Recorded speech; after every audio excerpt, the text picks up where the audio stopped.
아침 묵상 시작합니다. 나는 전능하신 아버지 하나님 천지의 창조주를 믿습니다. 나는 그의 유일하신 아들 우리 주 예수 그리스도를 믿습니다. 그는 성령으로 잉태되어 동정녀 마리아에게서 나시고 본디오 빌라도에게 고난을 받아 십자가에 못 박혀 죽으시고 장사된 지 사흘 만에 죽은 자 가운데서 다시 살아나셨으며 하늘에 오르시어 전능하신 아버지 하나님 우편에 앉아 계시다가 거기로부터 살아있는 자와 죽은 자를 심판하러 오십니다. 나는 성령을 믿으며 거룩한 공교회와 성도의 교제와 죄를 용서받는 것과 몸의 부활과 영생을 믿습니다. 아멘. 우리 440장 함께 찬양하겠습니다. 440장. 어디든지 예수 나를 이끌면 어디든지 예수 함께 가려네. 예수 함께 아니 가면 낙 없고 예수님과 동행하면 겁없네. 어디를 가든지 겁낼 것 없네. 어디든지 예수 함께 가려네. 세상 친구 모두 나를 떠나도 주와 동행하면 외로움 없겠네. 가는 길이 위태하고 험해도 어디든지 예수 함께 가려네. 어디를 가든지 겁낼 것 없네. 어디든지 예수 함께 가려네. 얻은 그늘 나를 애워 살 때에 주가 함께 계심 믿고 자려네. 죽은 후에 천국에서 깨어나 예수 함께 길이 살리라. 어디를 가든지 겁낼 것 없네. 어디든지 예수 함께 가려네. 아멘. 오늘 하나님께서 주시는 시편의 말씀은 72편의 말씀입니다. 72편의 말씀 우리 한 목소리로 읽을 텐데요. 같이 성경책을 펴시고 읽으면 좋겠습니다. 하나님이여 주의 판단력을 왕에게 주시고 주의 공의를 왕의 아들에게 주소서. 그가 주의 백성을 공의로 재판하며 주의 가난한 자를 정의로 재판하리니 의로 말미암아 산들이 백성에게 평강을 주며 작은 산들도 그리하리로다. 그가 가난한 백성의 억울함을 풀어주며 궁핍한 자의 자손을 구원하며 압박하는 자를 꺾으리로다. 그들이 해가 있을 동안에도 주를 두려워하며 달이 있을 동안에도 대대로 그리하리로다. 그는 뱀풀 위에 내리는 비같이 땅을 적시는 소낙비같이 내리리니 그의 날에 의인이 흥왕하여 평강의 풍성함이 달이 닿을 때까지 이르리로다. 그가 바다에서부터 바다까지 광에서부터 땅끝까지 다스리리니 광야에 사는 자는 그 앞에 굽히며 그의 원수들은 티끌을 핥을 것이며 다시스와 섬의 왕들이 조공을 바치며 스바와 시바 왕들이 예물을 드리리로다. 모든 왕이 그의 앞에 부복하며 모든 민족이 다 그를 섬기리로다. 그는 궁핍한 자가 부르짖을 때에 건지며 도움이 없는 가난한 자도 건지며 그는 가난한 자와 궁핍한 자를 불쌍히 여기며 궁핍한 자의 생명을 구원하며 그들의 생명을 압박과 강포에서 구원하리니 그들의 피가 그의 눈앞에서 존귀히 여김을 받으리로다.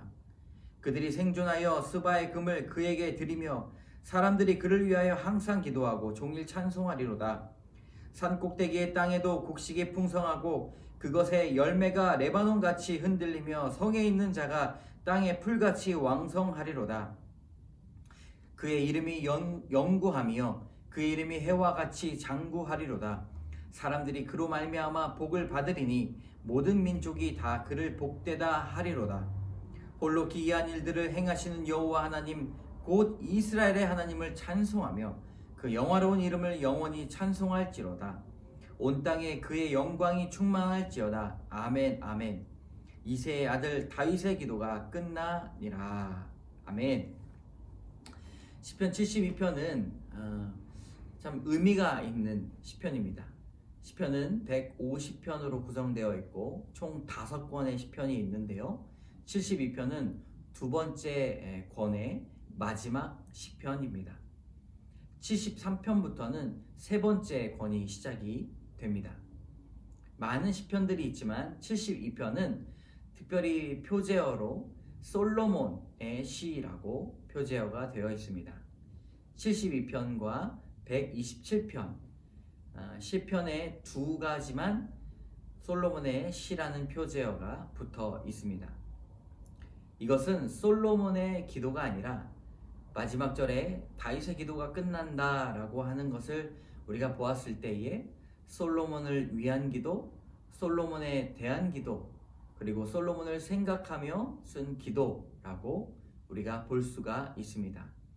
다윗은 얼마나 솔로몬을 사랑했는지 오늘 시편을 통해서 우리가 이 배경을 알 수가 있는데요. 이런 것들을 생각해 보면서 오늘 시편을 묵상해 보도록 하겠습니다. 1절과 2절 같이 읽겠습니다. 하나님이여 주의 판단력을 왕에게 주시고 주의 공의를 왕의 아들에게 주소서. 그가 주의 백성을 공의로 재판하며 주의 가난한 자를 정의로 재판하리니.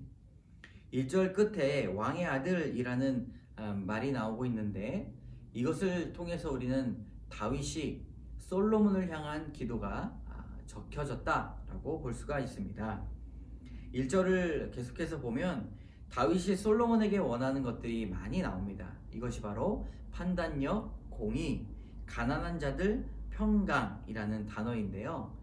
다윗이 그가 평생 동안 알고 있었던 하나님의 마음, 깨달았던 그 마음을 솔로몬에게 전해주는 것이지요. 하나님을 의지하고 공의와 정의로 판단하며 하나님을 온전히 섬기면서 나가는 것, 그것이 왕이 가져야 할 가장 중요한 덕목이라고 말하고 있습니다. 4절과 5절 같이 읽겠습니다. 그가 가난한 백성의 억울함을 풀어주며 궁핍한 자의 자손을 구원하며 압박한 자들을 꺾으리로다.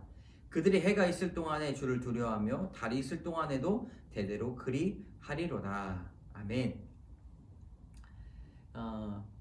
이 다윗은 솔로몬에 대해서 이야기할 때 왕에 대해서 왕의 역할이 중요하다고 말합니다. 왕은 신과 같은 역할을 한다고 생각을 합니다. 억울함을 풀어주는 그리고 백성을 구원해주는 역할입니다. 사람이 신의 역할을 하는 것은 어쩌면 불가능합니다. 그러나 왕이기 때문에 더욱더 하나님을 의지해야 될 것을 알려주고 있는 것이죠. 다윗은 자신의 왕권이 오직 하나님의 도움이 있었기 때문이다 라고 말하고 있습니다. 6절의 말씀입니다. 그는 뱀풀 위에 내리는 비같이 땅을 적시는 소낙비같이 내리리니. 이 풀 위에 내리는 비, 땅을 적시는 소낙비를 통하여서 우리는 창조 세계의 은혜가 어떻게 내려지는가를 알 수가 있습니다. 비와 또 소낙비처럼 온 땅을 적시는 이 소낙비가 미치지 못하는 곳이 없는 것처럼 하나님의 은혜는 우리 마음 가운데 촉촉히 모든 것을 다스리실 것이다 말씀하고 있는 것이죠. 그런 하나님을 온전히 의지할 때에 왕은 제 역할을 할 수가 있습니다. 많은 백성들이 왕을 통하여서 은혜를 누릴 수 있고 도움을 받을 수 있기 때문입니다. 다윗은 그렇게 하나님의 은혜를 솔로몬에게 전해 주었습니다. 8절의 말씀 같이 읽겠습니다. 그가 바다에서부터 바다까지와 강에서부터 땅끝까지 다스리리니. 온전히 주님을 경외하고 주를 두려워했던 왕이 받은 선물은 바로 이런 다스림의 복입니다. 많은 땅을 다스리는 것, 그것뿐만 아니라 다스릴 수 있는 권한을 주신 것. 작은 그릇일수록 작은 것을 담을 수가 있고요. 큰 그릇일수록 큰 것들을 담을 수 있는 것이기 때문에 하나님께서 우리의 그릇을 넓혀 주십니다. 우리에게 있어서 가장 작은 그릇이 어디입니까? 바로 가정입니다.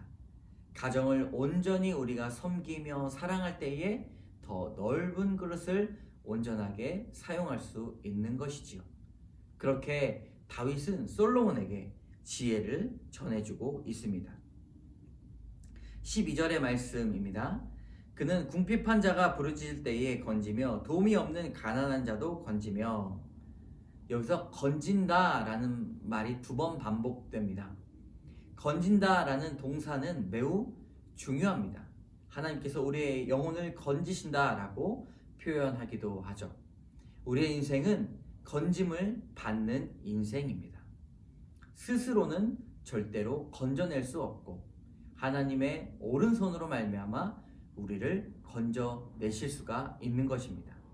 건져낸다는 것은 우리가 피해야 할 곳, 우리가 있어서면 안 되어야 할 곳, 그리고 우리가 앉으면 앉아야 될 곳이라는 것이라는 것이죠. 그렇기 때문에 다윗은 하나님의 대리자로 말미암아 솔로몬이 백성들을 건져내는 자가 되어야 된다, 지혜를 전하고 있습니다. 15절의 말씀입니다. 그들이 생존하여 스바의 금을 그에게 드리며 사람들이 그를 위하여 항상 기도하고 종일 찬송하리로다. 생명을 구원하는 사람들은 후에 생존하게 됩니다. 그런데 생존할 때 생존의 목적이 있다면 더욱더 크게 되는 것이죠. 그들은 생존하여서 동역자가 됩니다. 결코 동역자가 될 수 없는 처지의 사람도 하나님의 건져내심을 받는다면 그들은 삶의 귀한 동역자가 됩니다. 이전에는 더 이상 함께 할 수 없는 사람이었지만 하나님의 고난과 고통을 이겨내면 우리는 그 은혜로 말미암아 함께 한 뜻을 가지고 동역할 수 있기 때문입니다. 마지막에 그를 위해서 기도한다라고 말하고 있습니다. 우리는 하나님의 은혜를 받은 사람으로 서로 중보 기도하는 사람들입니다. 하나님은 여러 사건과 일들을 통하여서 우리에게 중보 기도자를 함께 하십니다. 붙여주시고 그를 위해서 기도하신다 말씀하고 있습니다. 작은 영혼을 위해서 우리는 기도해야 합니다.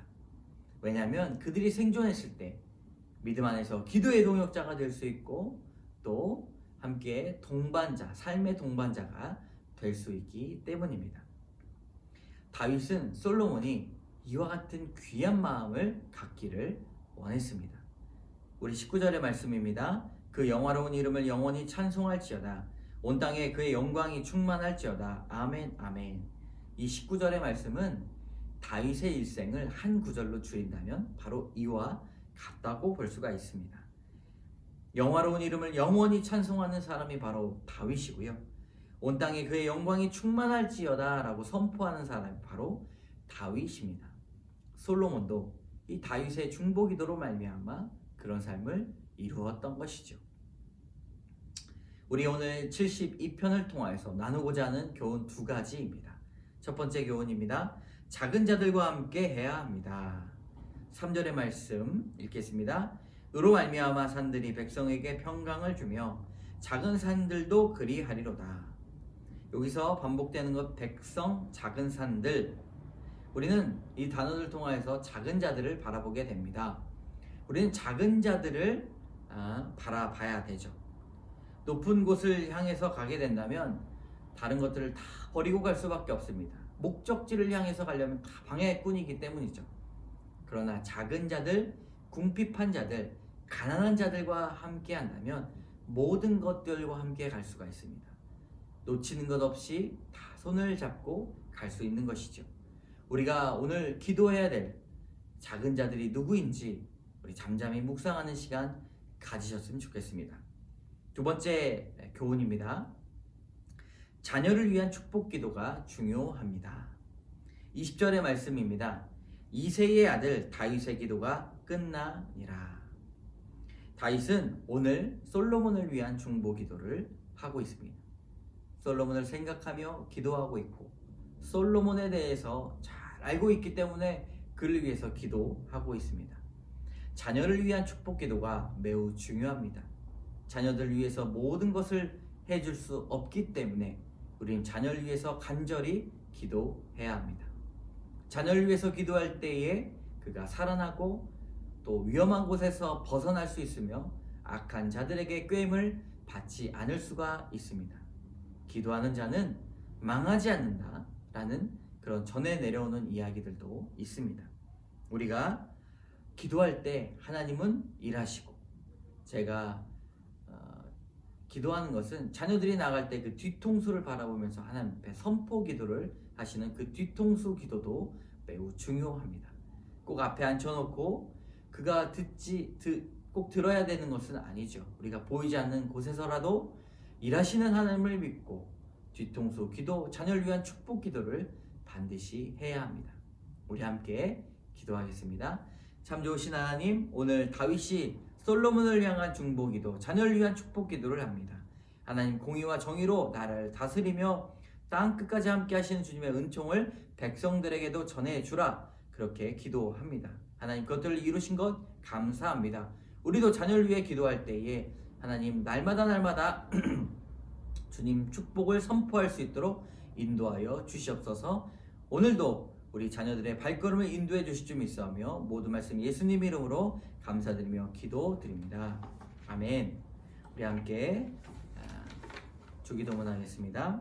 하늘에 계신 우리 아버지, 아버지의 이름을 거룩하게 하시며 아버지의 나라가 오게 하시며 아버지의 뜻이 하늘에서와 같이 땅에서도 이루어지게 하소서. 오늘 우리에게 일용할 양식을 주시고 우리가 우리에게 잘못한 사람을 용서하여 준 것 같이 우리 죄를 용서하여 주시고 우리를 시험에 빠지지 않게 하시고 악에서 구하소서. 나라와 권능과 영광이 영원히 아버지의 것입니다. 아멘. 오늘도 축복받는 귀한 삶, 우리의 인생의 폭포수 같은 은혜가 떨어지는 귀한 삶 되시기를 주님의 이름으로 축복합니다.